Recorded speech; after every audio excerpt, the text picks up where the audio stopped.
بسم اللہ الرحمن الرحیم۔ ایک مرتبہ حضرت موسیٰ علیہ السلام نے اللہ تعالیٰ سے سوال کیا، یا اللہ، آپ نے انسانوں کو کیوں پیدا کیا؟ یعنی کہ آپ نے اتنی ساری مخلوقات کیوں پیدا کی؟ اور اگر پیدا کیا تو پھر ان کو کیوں مار دیتے ہو؟ یعنی کہ ان کو موت کیوں دیتے ہو؟ تو حضرت موسیٰ علیہ السلام کے سوال کا جواب اللہ تعالیٰ نے جو دیا، اس کو سن کر آپ بھی حیران اور پریشان ہو جاؤ گے، اور ساتھ ساتھ آپ کو بھی یہ معلوم ہو جائے گا کہ اللہ تعالیٰ نے اپنے بندوں کو کیوں پیدا فرمایا اور پھر ان کو مار کیوں دیتا ہے۔ ناظرین، جیسا کہ آپ سب جانتے ہو کہ حضرت موسیٰ علیہ السلام اللہ سے ہم کلام ہوا کرتے تھے، یعنی کہ اللہ سے بات کیا کرتے تھے۔ اکثر حضرت موسیٰ علیہ السلام طور کی پہاڑی پر جا کر اللہ سے بات کیا کرتے تھے۔ اس وقت اللہ تعالیٰ نے آپ کو اتنی ساری حکمتیں اور اتنی ساری صفاتیں عطا فرمائیں جو ہر انسان کے لیے ایک بہت بڑی نصیحت اور زندگی جینے کے صحیح طریقے کے لیے بہت ہی فائدہ مند ہے۔ ایک مرتبہ حضرت موسیٰ علیہ السلام نے اللہ تعالیٰ سے سوال کیا، اے اللہ، آپ لوگوں کو پیدا کرتے ہو پھر ان کو مار دیتے ہو، ان میں آپ کی حکمت ہے، یعنی کہ آپ ایسا کیوں کرتے ہو؟ تو یہ سن کر اللہ تعالیٰ نے حضرت موسیٰ علیہ السلام کو حکم دیا کہ اے موسیٰ، تم کھیتی بو دو۔ حضرت موسیٰ علیہ السلام نے اللہ کے حکم سے کھیتی کرنا شروع کیا۔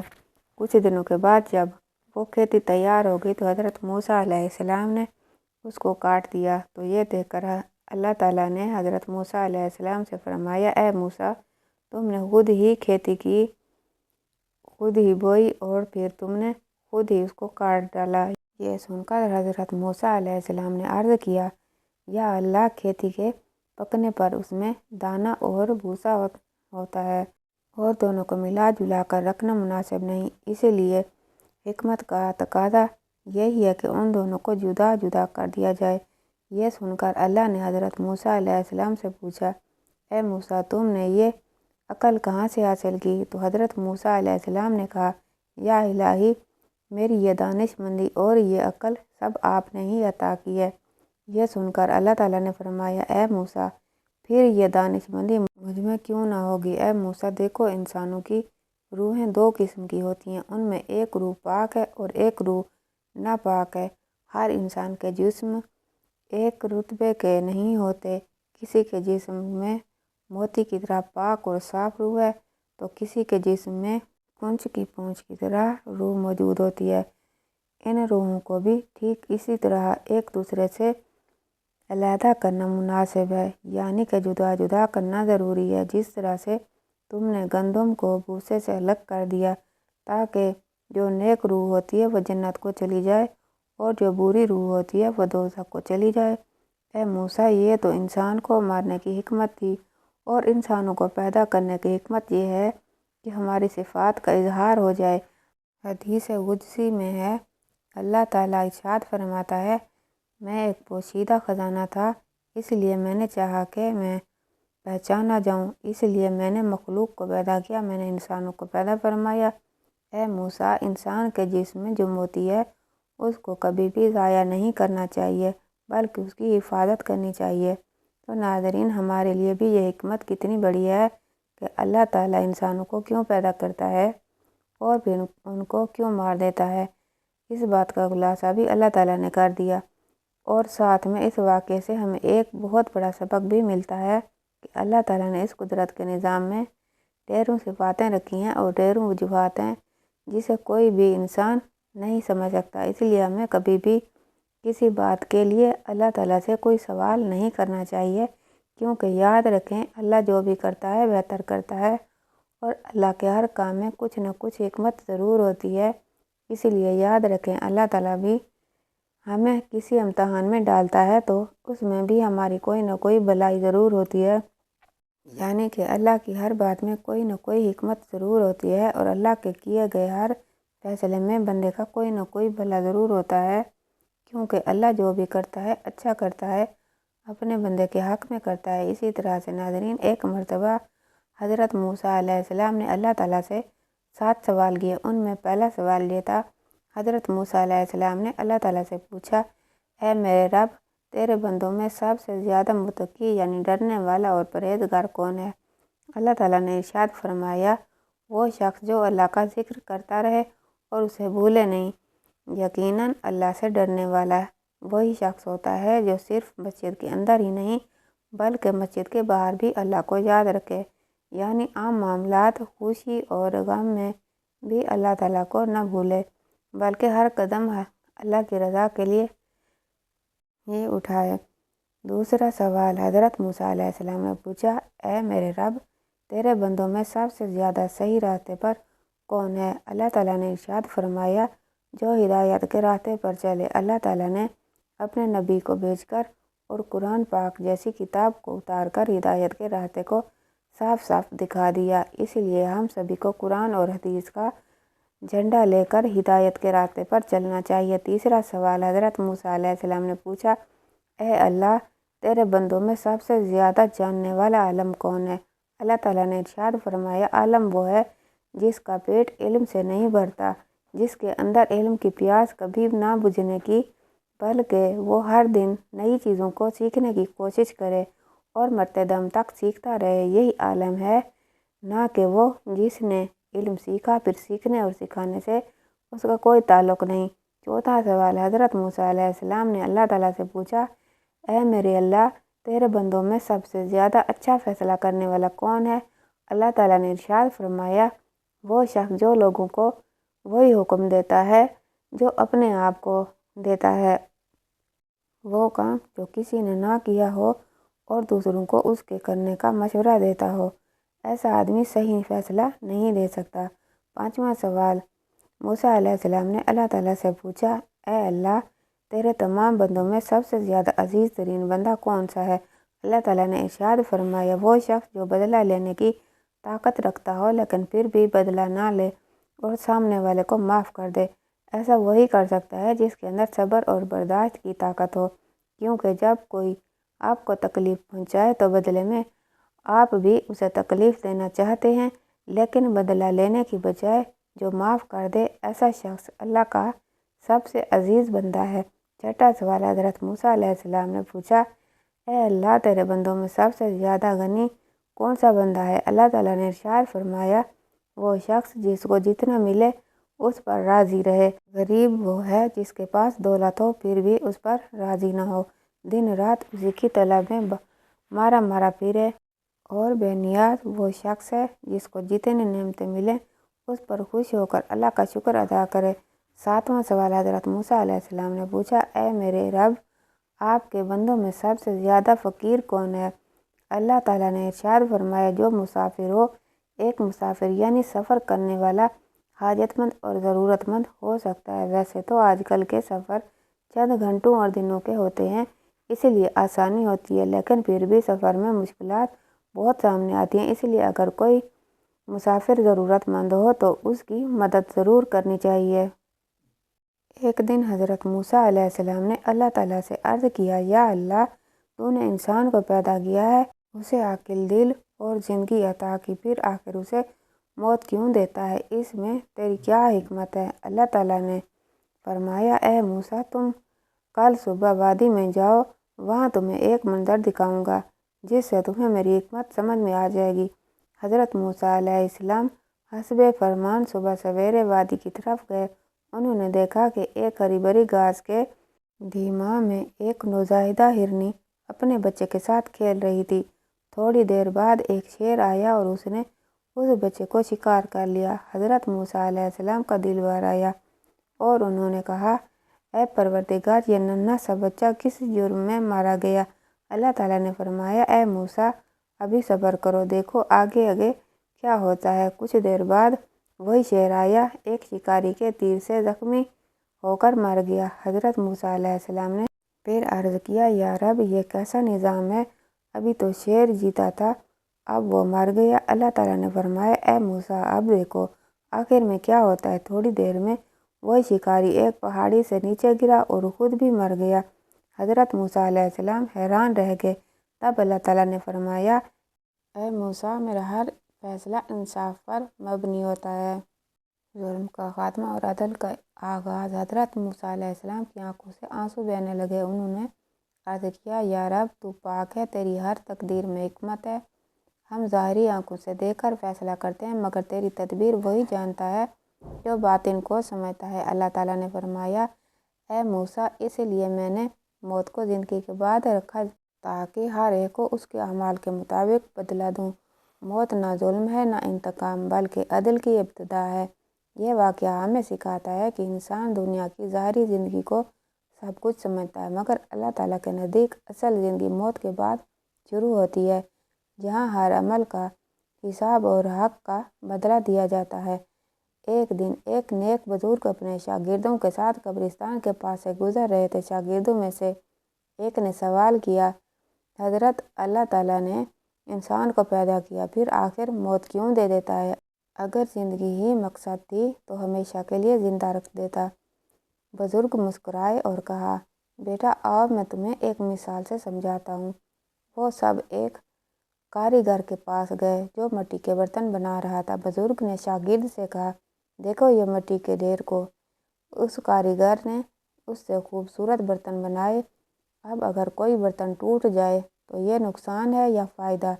شاگرد نے کہا، اگر برتن بیکار ہو جائے تو کاریگر اسے توڑ کر نئی مٹی بناتا ہے تاکہ کچھ بہتر بنا سکے۔ بزرگ نے فرمایا، بالکل ایسے ہی اللہ تعالیٰ نے انسان کو مٹی سے پیدا کیا۔ دنیا اس کے لیے ایک بھٹی ہے جہاں سے اسے تپایا جاتا ہے، آزمایا جاتا ہے، سنوارا جاتا ہے۔ جب وہ مکمل ہو جاتا ہے تو اللہ تعالیٰ اسے اس دنیا سے لے جاتا ہے تاکہ اسے ابدی زندگی ملے جہاں نہ موت ہے نہ دکھ۔ پھر انہوں نے کہا، اللہ موت کو فنا کیوں نہیں بناتا بلکہ ایک دروازہ بناتا ہے دنیا سے ابدیت کی طرف؟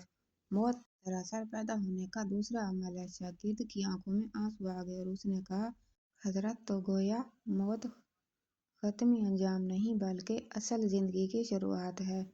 بزرگ نے جواب دیا، ہاں بیٹا، اس لیے مومن موت سے نہیں ڈرتا بلکہ اس کا استقبال کرتا ہے، کیونکہ وہ جانتا ہے کہ اس کے رب نے اس کے لیے ایک بہتر گھر تیار کیا ہے۔ پھر انہوں نے قرآن کی آیت پڑھی، وہی ہے جس نے موت اور زندگی کو پیدا کیا تاکہ تمہیں آزمائے کہ تم میں سے کون اچھے عمل کرتا ہے۔ حضرت موسیٰ علیہ السلام کے زمانے کا واقعہ ہے، جب حضرت موسیٰ علیہ السلام اللہ سے ہم کلام ہونے کے لیے پہاڑ پر جاتے تھے۔ ایک عورت جو کہ بے اولاد تھی، اس نے حضرت موسیٰ علیہ السلام کی خدمت میں حاضر ہو کر عرض کیا، اب جب خدا سے کلام کرنے کے لیے جائیں تو پوچھنا کہ میری اولاد کب ہوگی۔ جب موسیٰ علیہ السلام خدا سے ہم کلام ہونے کے لیے پہاڑ پر تشریف لے گئے تو انہوں نے اللہ سے کہا کہ فلاں عورت نے مجھ سے یہ سوال کرنے کو کہا تھا کہ اللہ سے پوچھو کہ مجھے اولاد کب ہوگی۔ اللہ تعالیٰ نے فرمایا کہ اس کے نصیب میں اولاد نہیں ہے۔ حضرت موسیٰ علیہ السلام نے یہ ساری بات آ کر اس عورت کو بتا دی۔ وہ عورت یہ سن کر مایوس ہو گئی۔ کچھ دن ہی گزرے تھے کہ ایک دن اس عورت کے گھر کے پاس سے ایک فقیر گزرا۔ اس نے صدا لگائی کہ جو مجھے ایک روٹی دے گا میں اس کے لیے نیک اولاد کے لیے دعا کروں گا۔ جب یہ صدا اس عورت نے سنی تو فوراً ایک روٹی اس فقیر کو دی۔ فقیر نے اس عورت کے لیے نیک اولاد کے لیے دعا کی اور چلا گیا۔ اللہ کے فضل اور رحمت سے اور اس فقیر کی دعا کے بعد اس عورت کے ہاں اولاد ہوئی۔ وہ عورت بہت خوش ہوئی۔ جب حضرت موسیٰ علیہ السلام اس عورت کے گھر کے سامنے سے گزرے تو انہوں نے جشن کی وجہ دریافت کی۔ اس عورت نے بتایا کہ اللہ نے مجھے اولاد سے نوازا ہے۔ آپ علیہ السلام نے تو کہا تھا کہ میرے ہاں اولاد کبھی نہیں ہوگی، مگر اللہ نے ایک فقیر کی دعا سے مجھے اولاد سے نواز دیا۔ جب حضرت موسیٰ علیہ السلام نے یہ سنا تو اللہ کے حضور حاضر ہوئے اور کہا، اے اللہ، یہ کیا ماجرا ہے؟ تو نے تو فرمایا تھا اس عورت کی کبھی اولاد نہیں ہوگی۔ اس پر اللہ تعالیٰ نے فرمایا، اے موسیٰ، پہلے تو جا کر حلال گوشت کا ایک ٹکڑا لے آ، پھر تیرے سوال کا جواب دوں گا۔ حضرت موسیٰ علیہ السلام نے بہت تلاش کیا مگر کہیں سے بھی حلال گوشت کا ٹکڑا نہیں ملا۔ وہ واپس اللہ کے حضور حاضر ہوئے اور کہا کہ اے اللہ، مجھے کہیں سے بھی حلال گوشت کا ٹکڑا نہیں ملا۔ اس پر اللہ تعالیٰ نے فرمایا کہ انسان کے گوشت کا ٹکڑا لے آؤ۔ حضرت موسیٰ علیہ السلام نے سوچا کہ یہ تو ایک اور مشکل کام ہے، مگر اللہ کا حکم تھا اس لیے نکل پڑے۔ بہت تلاش کرنے کے بعد بھی کہیں سے انسان کے گوشت کا ٹکڑا نہ ملا۔ وہ تلاش کرتے کرتے ایک جنگل میں پہنچ گئے۔ اس جنگل میں وہی فقیر بیٹھا تھا جس نے عورت کے لیے دعا کی تھی۔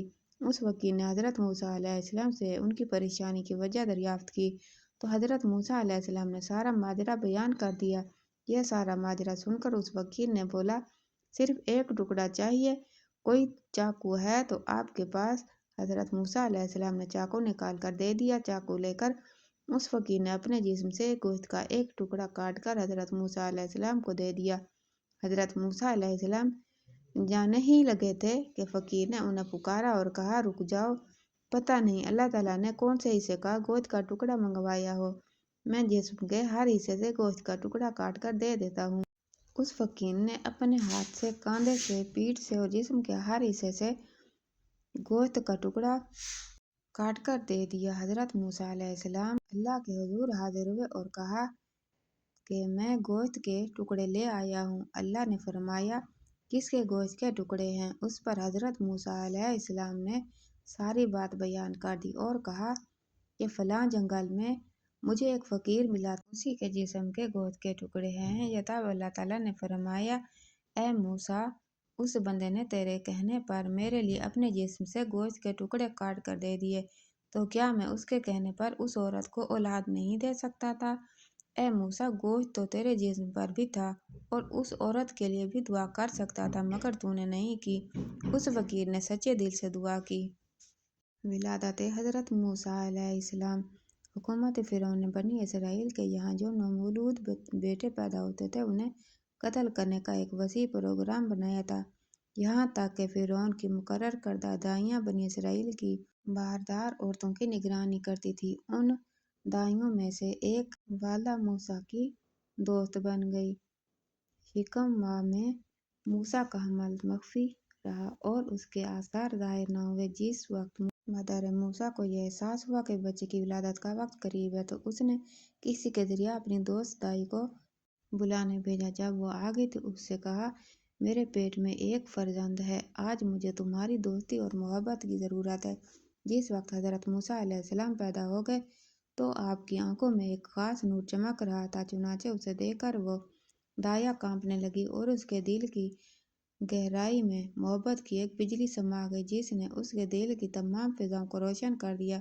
یہ دیکھ کر وہ دائیا مادر موسیٰ سے مخاطب ہو کر بولی، یہ میرا خیال ہے کہ حکومت کے دفتر میں جا کے اس بچے کے پیدا ہونے کی خبر دوں تاکہ جلاد آئیں اور اسے قتل کر دیں اور میں انعام پا لوں، مگر کیا کروں کہ میں اپنے دل میں اس نوزائیدہ بچے کی شدید محبت کا احساس کرتی ہوں، یہاں تک کہ میں یہ نہیں چاہتی کہ اس کا بال بھی بکا ہو، اس کی اچھی حفاظت کرو۔ میرا خیال ہے کہ آخر کار بھی ہمارا دشمن ہوگا۔ جناب حکومت کے بعد جاسوسوں نے اسے دیکھ لیا تو انہوں نے تہیہ کر لیا کہ وہ گھر میں داخل ہو جائیں گے۔ موسیٰ کی بہن نے اپنی ماں کو اس خطرے سے آگاہ کر دیا۔ ماں یہ سن کر گھبرا گئی، اس کی سمجھ میں نہ آتا تھا کہ اب کیا کرے۔ اس نے شدید پریشانی کے عالم میں جب وہ بالکل حواس باختہ ہو رہی تھی، اس نے بچے کو ایک کپڑے میں لپیٹا اور تندور میں ڈال دیا۔ اس دوران میں حکومت کے آدمی آئے، مگر وہاں انہوں نے روشن تندور کے سوا کچھ نہ دیکھا۔ انہوں نے مادر موسیٰ سے تفتیش شروع کر دی۔ پوچھا، دائیا یہاں کیا کر رہی تھی؟ موسیٰ کی ماں نے کہا، وہ میری سہیلیاں مجھ سے ملنے آئی تھی۔ حکومت کے کارندے مایوس ہو گئے، واپس چلے گئے۔ اب موسیٰ کی ماں کو ہوش آیا۔ آپ نے اپنی بیٹی سے پوچھا کہ بچہ کہاں ہے؟ اس نے لا علمی کا اظہار کیا۔ ناگہان تنور کے اندر سے بچے کے رونے کی آواز آئی۔ اب ماں تنور کی طرف دوڑی، دیکھتی ہے کہ خدا نے اس کے لیے آتش تنور کو ٹھنڈا اور سلامتی کی جگہ بنا دیا، وہی خدا جس نے حضرت ابراہیم کے لیے آتشی نمرود کو برد و سلام بنا دیا تھا۔ اس نے اپنا ہاتھ بڑھایا اور بچے کو صحیح سالم باہر نکال لیا، لیکن پھر بھی ماں محفوظ نہ تھی کیونکہ حکومت کے کارندے دائیں بائیں پھرتے اور جستجو میں لگے رہتے کہ کسی بڑے خطرے کے لیے بھی کافی تھا کہ وہ ایک نوزائیدہ بچے کے رونے کی آواز سن لیتے۔ اس حالت میں خدا کے ایک الہام نے ماں کے قلب کو روشن کر دیا۔ وہ الہام ایسا تھا کہ ماں کو بظاہر ایک خطرناک کام پر آمادہ کر رہا ہے، مگر پھر بھی ماں اس ارادے سے اپنے دل میں سکون محسوس کرتی تھی۔ ہم نے موسیٰ کی ماں کی طرف وحی کی کہ اسے دودھ پلا اور جب تجھے اس کے بارے میں کچھ خوف پیدا ہو تو اسے دریا میں ڈال دینا، اور ڈرنا نہیں اور نہ غمگین ہونا، کیونکہ ہم اسے تیرے پاس لوٹا دیں گے اور اسے رسولوں سے قرار دیں گے۔ اس نے کہا، خدا کی طرف سے مجھے یہ فرض عائد ہوا ہے کہ میں اسے ضرور انجام دوں گی۔ اس نے پختہ ارادہ کر لیا کہ میں اس الہام کو ضرور عملی جامہ پہناؤں گی اور اپنے نوزائیدہ بچے کو دریائے نیل میں ڈال دوں گی۔ اس نے ایک مصری بڑھئی کو تلاش کیا وہ بڑھئی قبطی اور فرعون کو سے تھا۔ اس نے اس بڑھئی سے درخواست کی کہ میرے لیے ایک چھوٹا سا صندوق بنا دے۔ بڑھئی نے پوچھا، جس قسم کا صندوقچہ تم بنوانا چاہتی ہو اسے کس کام میں لاؤ گی؟ موسیٰ کی ماں جو روگوئی کی عادی نہ تھی، اس ناز و مقام پر سچ بولنے سے باز نہ رہی۔ اس نے کہا، میں بنی اسرائیل کی ایک عورت ہوں، میرا ایک نوزائیدہ بچہ لڑکا ہے، اس بچے کو اس صندوق میں چھپانا چاہتی ہوں۔ اس قبطی بڑھئی نے اپنے دل میں یہ پختہ ارادہ کر لیا کہ جلادوں کو یہ خبر پہنچا دے گا۔ وہ تلاش کر کے اس کے پاس پہنچ گیا، مگر جب وہ انہیں یہ خبر سنانے لگا تو اس کے دل پر ایسی وحشت طاری ہوئی کہ اس کی زبان بند ہو گئی۔ وہ صرف ہاتھوں سے اشارے کرتا تھا اور چاہتا تھا کہ ان علامتوں سے انہیں اپنا مطلب سمجھا دے۔ حکومت کے کارندوں نے اس کی حرکات دیکھ کر یہ سمجھا کہ یہ شخص ہم سے مذاق کر رہا ہے، اس لیے اسے مارا اور باہر نکال دیا۔ جیسے ہی وہ اس دفتر سے باہر نکلا، اس کے ہوش و حواس یکجا ہو گئے اور پھر وہ جلادوں کے پاس گیا اور اپنی حرکات سے پھر مار کھائی۔ آخر اس نے یہ سمجھا کہ اس واقعے میں ضرور کوئی راز پوشیدہ ہے، چنانچہ اس نے صندوق بنا کے حضرت موسیٰ کی والدہ کو دے دیا۔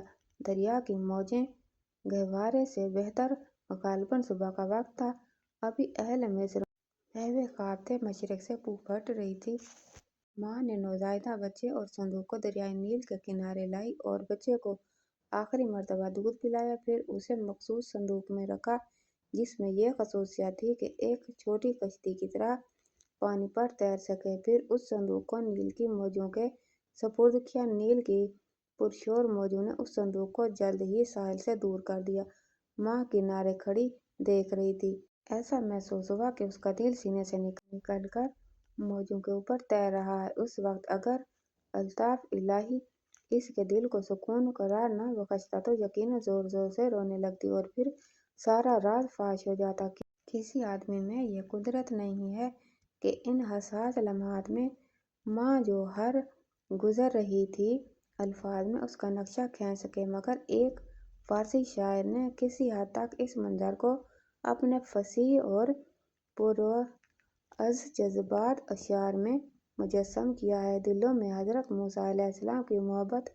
اب دیکھنا چاہیے کہ فرعون کے محل میں کیا ہو رہا تھا۔ روایات میں مذکور ہے کہ فرعون کی ایک اکلوتی بیٹی تھی، وہ ایک سخت بیماری سے شدید تکلیف میں تھی۔ فرعون نے اس کا بہت علاج کرایا مگر بے سود۔ اس نے کاہنوں سے پوچھا کہ انہوں نے کہا، اے فرعون، ہم پیش گوئی کرتے ہیں کہ اس دریا میں ایک آدمی تیرے محل میں داخل ہوگا، اگر اس کے منہ کی رال اس بیمار کے جسم پر ملی جائے گی تو اسے شفا ہو جائے گی۔ چنانچہ فرعون اور اس کی ملکہ آسیہ ایسے واقعے کے انتظار میں تھے کہ ناگہاں ایک روز انہیں ایک صندوق نظر آیا جو موجوں کی سطح پر تیر رہا تھا۔ فرعون نے حکم دیا کہ سرکاری ملازمین فوراً دیکھیں کہ یہ صندوق کیسا ہے اور اسے پانی میں سے نکال لیں، دیکھیں کہ اس میں کیا ہے۔ نوکروں نے وہ عجیب صندوق فرعون کے سامنے لا کے رکھ دیا، کسی کا اس کا ڈھکنا کھولنے کی ہمت نہ ہوئی۔ مطابق مشیت الہی یہ لازمی تھا کہ حضرت موسیٰ علیہ السلام کی نجات کے لیے صندوق کا ڈھکنا فرعون ہی کے ہاتھ سے کھولا جائے۔ چنانچہ ایسا ہی ہوا۔ جس وقت فرعون کی ملکہ نے اس بچے کو دیکھا تو اسے یوں محسوس ہوا کہ ایک بجلی چمکی ہے جس نے اس کے دل کو منور کر دیا ہے۔ تو آج کی ویڈیو آپ کو کیسی لگی؟ کمنٹ باکس میں رائے کا اظہار ضرور کیجیے گا اور ویڈیو کو لائک اور چینل کو سبسکرائب کر دیجیے گا۔ انشاءاللہ تعالی اگلی ویڈیو میں ملاقات ہوگی، تب تک کے لیے اللہ حافظ۔